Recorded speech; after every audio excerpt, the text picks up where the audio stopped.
BlackKklansman. Uh-oh. Yeah, we're going to talk about BlackKklansman. I know you didn't even want to go see this movie. I had to do a little bit of convincing. I know you were a little bit worried. Well, the truth is, even I wasn't overly excited just by the previews when I first saw the previews a while back. But when the movie started to come out, it got closer to coming out, I was really, I read up a little bit more about it. I was really interested in seeing the movie. Yeah. And I'm just going to say it right up front. I am not a huge Spike Lee fan. I like a lot of his movies, but there's just a part of... I feel like he makes important movies, but I feel like sometimes it's just his style, his little quirky style that he throws into a lot of movies that I don't particularly care for. But this one looked like it would be potentially less quirky. Right. I know it's based on like a true story, so I just feel like, okay, it's worth seeing. I'll start out by explaining why that I maybe didn't want to go see the movie. Now, first of all, I feel like Spike Lee has not made a good movie in a long time. Okay. How many movies have you seen from Spike Lee? Let's be fair. Let's see. So there was Do the Right Thing. You saw that, okay. Did it's he like make over Malcolm 20, yeah. He made, like over 20 years ago you're talking about. But whatever. Okay, so anyway, but in my opinion, I mean, this sounds terrible, but I mostly know Spike Lee from being like a New York Knicks fan and Michael Jordan basketball shoe commercials. Okay. And I mean, I'm just being honest, but and that's fine. But I feel like maybe he race baits a little bit, right?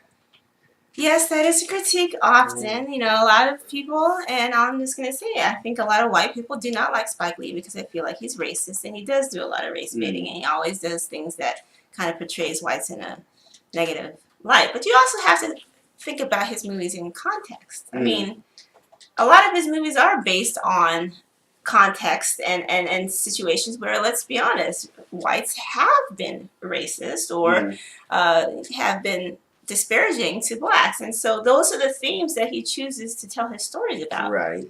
So it's not that he's trying to portray whites in a negative. There's truth behind his movies. And so it's a difficult thing to accept. I see that. Well, this movie is basically like a biopic, I guess. Yeah. It's another movie that was translated from book to film. And again, I did not read the book, so I can't comment on that. But what I can say is that I do know, and you can look this up yourselves, is that he did veer from the book a little bit just for, Sure. So not everything in the movie is factual. Again, that's why they say inspired by or based on, because it's not going to be an actual true documentary or, biography. Yeah. There has to be some elements of drama and stuff for movie purposes. But in any case, we saw the movie in a theater, reclining seats. We had alcohol. We had nice food. I mean, it was like a really posh setting, right? And we saw BlackKklansman. And depending on where you see movies like this and who the audience is, sometimes you can hear cheering or you can hear booing or crying or clapping. I heard nothing. No. I'm just saying, not that this movie had a lot of cheering, clapping, booing, awing type scenes, but it was like, as movies should be in theory, but essentially you can hear a pin drop. Yeah. They serve alcohol. Posh. It was very posh. And I believe, in my estimation, based on everyone I saw in the ladies' room after, as well as they were sitting there, I was the only black person there. I'm pretty sure. I don't know. I don't recall seeing any other black people in the I don't see color, so. Whatever. I wouldn't have noticed. Whatever. whatever. But it was mostly white people. It was mostly white people in the audience, and it was actually a pretty full theater. So I was a little bit surprised by that, but it was still, good to see. So now we know that it was based loosely on a true story, true events about the first African American cop in the city of Colorado Springs. Right. This is in the late 70s. And how he goes undercover and infiltrates the Ku Klux Klan. And he does this with the help of a white counterpart who actually portrays him in person.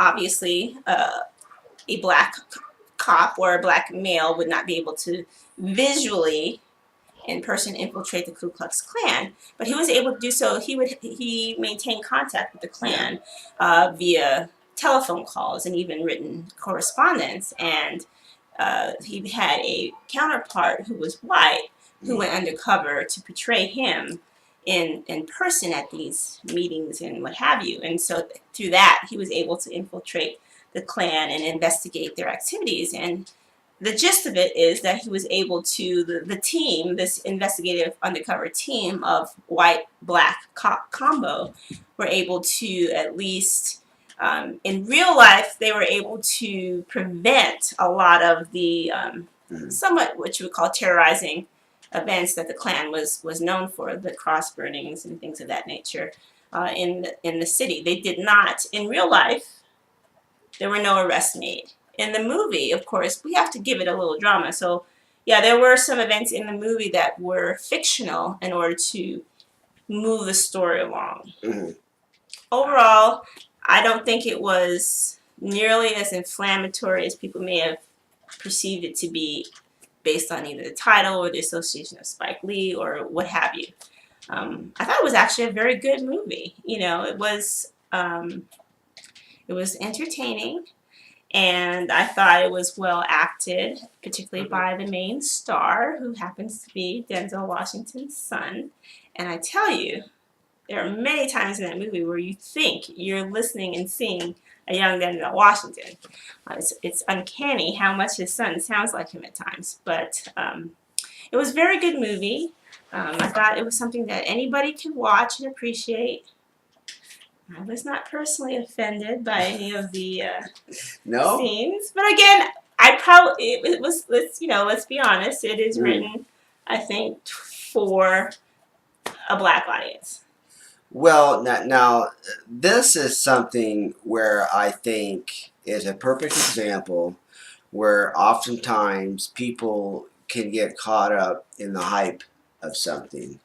Right, what this movie is not. It really is not a Bash Whitey movie. So if you're going to it looking for that, that's not really. I mean, unless you're a member of the KKK, you might feel offended. I don't know about but then again, this might not be the movie that you go and see. The main character, of course, is a black man, and he's a cop, and it's clear that he definitely he's caught first in a lot of the things that causes controversy. I mean, he really they feel like there are scenes and times where you feel like he should be a black man first and then a cop, and there are times when he remembers that he's still a cop, and yes, he is still a black man, and he can relate to all of the struggles that the black community was dealing with at that time. But he never wanted to compromise the fact that he was still a cop, and he, despite the fact that he himself experienced a little bit of sort of racism and discrimination as a black man in the force, he abided, he definitely followed the rules when it came to being a cop. He was blue. Yeah, didn't cross the blue line. He didn't cross the blue line, and some people are going to be a little bit disappointed by that, actually. And I think it did a soft job of talking about that, the struggle. I mean, really, he has to deal with the fact that he is, sort of straddling both worlds a Yeah, little bit, yeah. and you know, Yeah, and I mean, that is an interesting story that I don't know has really been told a lot in Hollywood. And now this movie wasn't specifically about that per se, but yeah. did you feel offended at all? What the Kwame Ture speech, for No, instance, I really didn't. And Stokely Carmichael. I actually think that part had done a good job because they contrasted it with a speech by the KKK, right? Right. One of their meetings where they were both kind of saying, in some ways, similar things. They were both about, one was about white nationalism, the other one was about black nationalism. And because, often we'll hear, well, they say the same things. What's the difference between, saying black power and saying white power? What's the difference? Well, it did a nice job of contrasting the two and showing you how, in a way that I'd never appreciated, that I'd never seen, how, because even to me, I'm in an interracial relationship. I find like what you call quote unquote black militant groups like the Black Panthers and to be a little bit threatening, right? Black But Panthers hasn't. I mean, you're talking. Okay, anyway, that's like old. that's a different movie. But anyway, not the Black Panther movie. well, anyway, what I'm getting at is that What are you getting at? that kind of like what we like. White people love MLK and the whole peace thing, but when we start doing the whole Black Power thing, that becomes like, oh, that's just too much. Oh, I see. But I thought this movie did a great job of contrasting, Packaging it in a way that can be easily absorbed by the white person without hurting their feelings. if you want to say it that way. But you guys are really sensitive. Sure. It did show me how really they were coming from a place where they're talking about finally speaking up for themselves, standing up for themselves. It's about self-love after being taught hundreds of years of self-hate. Whereas it's just a totally different. It's more of an empowering. Sure, yeah. Where I feel that those movements or speeches are teach self-love after being. I mean, we're taught to hate ourselves. Yeah. But that involved the Black Student Union, Black Student Act. Now, was that reminiscent of anything that you witnessed at Howard in school? No, not really. It wasn't like that. Different time, 40 years. Right. I think what Spike Lee in this movie was saying, maybe a lot hasn't changed in 40 years because, and I'll admit, this is the part that is a little bit inflammatory and maybe a little controversial and true to form. It has a little bit of Spike Lee isms in it, where he had to throw in all those clips at the end that kind of tried to make you see like things haven't changed. And yes, we know. I mean, we look at Charlottesville and the whole Unite to Right and all of these movements recently, and recent elections and things of that, where you do see a little bit of resurgence of the Ku Klux Klan. But I think in general, over the past 40 years, the Ku Klux Klan has fallen out of favor amongst whites and blacks. Well, it was never in favor of blacks, but you know what I'm saying. Like, definitely fallen out of favor of blacks, for sure. No more. But what my point is, I think, the Ku Klux Klan is generally, across the board, not a well-respected organization. No. And most people would probably want to distance themselves from that association. Yeah. However, we do know there has been a resurgence in that level of activity, and I don't know personally much about it other than, yes, we do see a little bit more acceptance of their presence. They've repackaged it. Yeah, maybe. It's what they're trying to repackage it, but it's they've repackaged it, and I tell you what they've done. They've repackaged it to be a little more, how do you say, friendly. Which now friendly. From what I know, the people that are into that sort of thing are typically not the smartest knives in the drawer. And like things you saw, like with them thinking that they're being all secret, top secret. They put their phone number. An ad in the newspaper. That's how they were contacted. That's how he was able to infiltrate the group. How he they advertised in the paper, and yet they tried to act like they were all secret. Yeah. And all these secret ceremonies meet me on the Well, they wouldn't even refer to it by name. It's like, oh no, you can't say it out loud. We're the organization. Yeah. Right. Okay. Nobody knows what that means. But so, and they put that in the movie, and so that's kind of what I was alluding to, is they repackaged these. So, getting back to the movie. The acting was pretty well done. There were some scenes and events in the movie that I thought were placed there for theatrical reasons, but again, probably may not have been necessary. I guess it was a little bit unbelievable, and it turns out it was not actually factual, is that the white cop who played opposite of the black cop who when it was infiltrating undercover, in the Klan, they made him Jewish. And I guess there was a comment that they had to give the cop some skin in the game. Some skin in the game. Like, was that really necessary? And since it didn't really happen that way, the white cop who played the other half of this combination was not Jewish in real life. And yet it seemed to be a successful collaboration while this undercover operation went on. So why did Spike Lee feel it necessary for the movie to make the character Jewish? I thought that was a bit contrived, a little bit unnecessary, I think. What did you think about the wife of the Klan member? Well, now that was an interesting.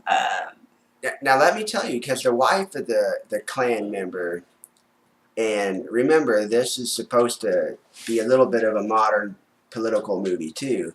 So the wife of the Klan member, she was really subservient. So we saw that movie early in the film at the meeting, where the husband is very misogynist, sexist, however you want to say it. He's like, get in the kitchen and get us a sandwich. You can tell that she basically gives her opinion, and he's like, woman, get out of here. This is man talk. Yeah, and you have no business being in here. Go make me a sandwich. Sure. She can't be a member. No. Because she's a woman. She's a woman. So that's very interesting. But she's very eager to be involved in this organization. So, yeah, she basically says, you're going to need me one day, and when you do, I'll be in the kitchen ready. So, now what that was, and I'm just going to tell you, that was a little bit of a slight reference to female Trump voters, right? So the female Trump voters, and this was a big thing in the election, they say, well, they just do what their husbands tell them to do, basically. And, yeah. Well, not to delve into that particular subject matter. No. Yeah, that's where not, they were going. Yeah, but women today aren't doing what their husbands telling them to do. I don't think so either. No. I think people can have their own opinion. Of course, women are very much capable and are doing what they want to do. Yeah, and in some ways, I will tell you that thought it is almost sexist in itself. It's saying that a woman just can't, on her own, be a racist person if she wants to be, and of course they can and have a long history of being so, I would say, right? Oh yes, that's a whole nother. Yeah, that's a whole other thing. That's a whole nother video. Yeah. So anyway, I thought the ending was pure Spike Lee, and yeah, there was a little bit of baiting, but it was also, I mean, let's be honest. I mean, he's showing real clips of what's going on, So yeah. I mean, we can say it's baiting or inflammatory or whatever you want to call it, but the fact is, it is a fact. Those things are happening right now in this country. So I want to talk about one of the characters. I like to talk about the character, and I'm going to talk about the police chief for a minute. The chief, right? You remember him? Yeah. So, and he is significant because he was one of the very first characters that we meet, actually. He's in the very first scene, I believe. As soon as we meet our hero, he's in the same room. And he decides to hire him. And throughout the movie, he sort of has this role of, I felt like he kind of seemed like he was for our guy, for Ron, and in some ways he sort of seemed like he wasn't fully for him, and He's following orders. he was following orders, but I don't know. What did you think of him? Well, I don't know. I thought that he was just doing. He's one of those, like, I'm not going to get involved. I'm doing what I'm being told to do. I don't want a personal stake in this. I don't want any trouble. I'm not necessarily going to support you the way I would support someone else in my department. However, I'm not going to get in the way so much. I'm going to do the minimal amount to keep my end of the bargain, which is to get you employed, Yeah. put you in, and I'm just going to stand back. Yeah. If you expected me to root for you above, that's just not going to happen.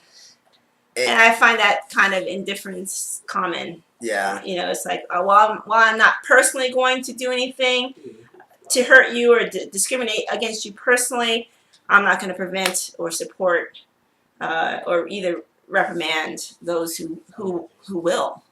Well, so he's the chief of the department. He's the boss. He's supposed to set the tone. He is. Now, he's not the boss, so we know there's people above him, and he's not necessarily all-powerful, but he definitely has some power, as do a lot of the other cops that have been there longer than Ron, in both seniority and, the rest of them are white. He's the only black guy there, and they're obviously quite aware of this. We do see one of the fellow police officers in the department is racist, right? Ron has to deal with this. Now, in my opinion, they didn't portray that in nearly a harsh way as they could have. Yeah, they made it really kind of light. They made it kind of light. It's a serious accusation, and they kind of didn't really make it that serious. Well, and that's where I say they didn't want the focus to be on that, but it was thrown in there, I think, for obvious reasons. But that, from what I heard, it was not in the book. Right. So the harassing cop wasn't in there at all? Well, that cop was sort of like a compilation of various different, but the part where he's pulling over the student union, the black student union president. So, that was not specifically detailed in the book. And so while we can imagine those types of things may have happened, we can't say that it happened in this scenario. Well, because at least he did not detail that in the book.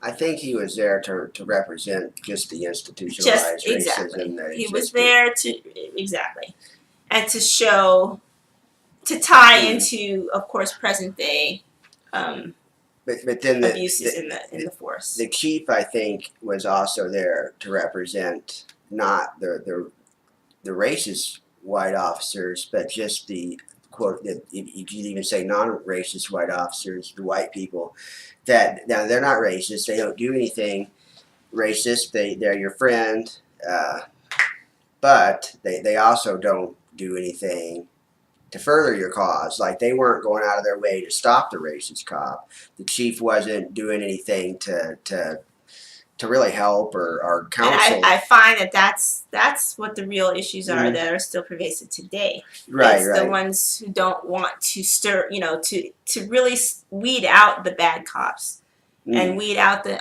bad behavior. I mean, they're not going to maybe participate themselves, but they don't do anything to prevent it either. Sure.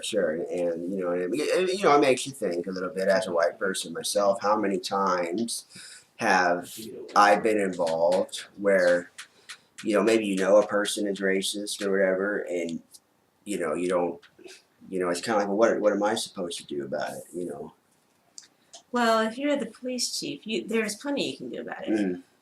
It just depends on the scenario. So though he's not racist, it's through his complacency that he allows racism to thrive, to occur. And now, the movie, of course, did have a scene where there was a little bit of retribution, and they kind of had the sting operation where they got the racist officer, and that was not in the movie either. In the book. In the book, excuse me. That was not in the book either, right? And that was a nicely neat sum up package. Like, you know, I feel like audiences like to see things like that be dealt with and, you know, come to a conclusion. Well, what happened? Well, does he get away? You know, people, you know, especially audiences in this country, don't like unresolved issues like that. Yes, and again, that was... So if the fact that they mentioned it, they had to kind of show some sort of a conclusion. That made a nice little case again against the idea of this movie being some sort of cop-hating, you know, bash whitey type movie. It wasn't, because they didn't have to put that in there. It was unnecessary.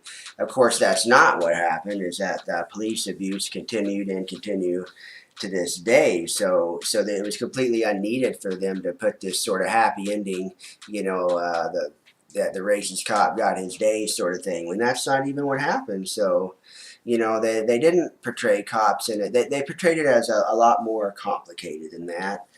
Yeah, I do believe they show the complexity of the various lines, you know, and so, but in the end, you know, I still think I think it's a soft version. Like it didn't beat you over the head with everything. It was didn't need to. Didn't need to. I thought it was a way of making the message clear without having to be overly obvious or, you know, very strong. And I know Spike Lee's movies have been accused of being a very strong, beat you over the head with it. And this one wasn't like that. It really was more subtle, more complex, a more well-rounded portrayal of all sides. Was it funny?